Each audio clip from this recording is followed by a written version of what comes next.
सांप्रदायिक विचारधारा रखने वाले कुछ मित्रों को ऐसा लगता है कि हम दिव्य दृष्टि का यानी उपदेश आपको सुनाने के बाद आपको किसी कर्म को छुड़ाने को कहेंगे।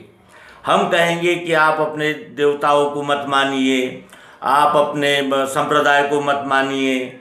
हम कहेंगे कि आप अपने यज्ञ दान तप ये छोड़ दीजिए, या हम ये कहेंगे कि आप सैलानी की तरह आज़ाद हो गए, और हम ये कहेंगे कि आप अपने बाल बच्चों को छोड़कर जंगल में चले जाइए, या फिर ये कहेंगे कि अपने बाल बच्चों में ही रहिए और अन्य बातों पर ध्यान मत।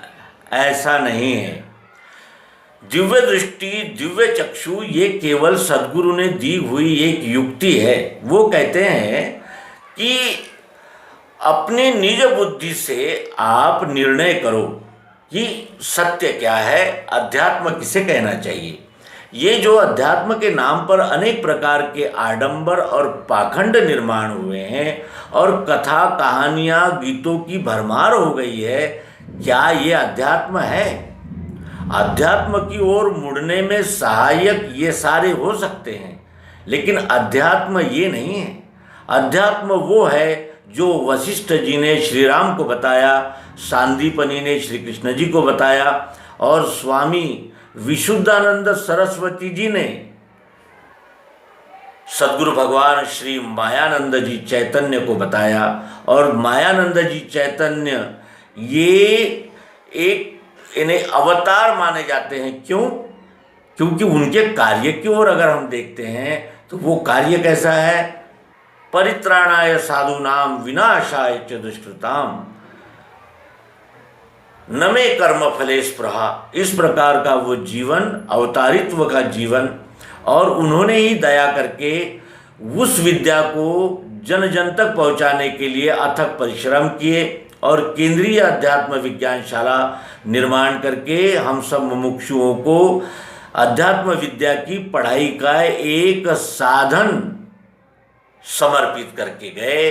और ये उनके अतीव यानी जिसे क्या कहें, क्योंकि वो कहते हैं कि मैं ही संपूर्ण विश्व हूँ, मैं ही विश्व हूँ। अब कौन किसको आभार करे और कौन किसका आधार दे? स्वयं तुम स्वयं ही हो, केवल भूल गए हो, और इसीलिए उम्र सब पशुवत जाए रही। उसके अनंतर हम एक पंथ की ओर देखते हैं तो वो पंथ वो मत के लोग कहते हैं कि ये सारा झूठा है, ये सब खेल है। लेकिन जब हम शरीर त्याग देंगे उसके बाद वहाँ फिर वो जन्नत होगी और वो हूरें होंगी और वो अल्लाह मियाँ होंगे और ये होगा। और इन्हें कहने का आशय जो निराकार को मानते हैं वो कहते हैं ईश्वर का कोई आकार हो ही नहीं सकता, ईश्वर अब सर्वाकार है। और ये बात सत्य है, ईश्वर सर्वाकार है। लेकिन हमें अगर ईश्वर केवल अपने ही स्वार्थ के लिए याद आए और अन्य जीवों पर जब हम अन्याय करने लगे तब वो ईश्वर हमें ध्यान नजर न आए, तो फिर इसे ईश्वर भी कैसे कहा जा सकता है?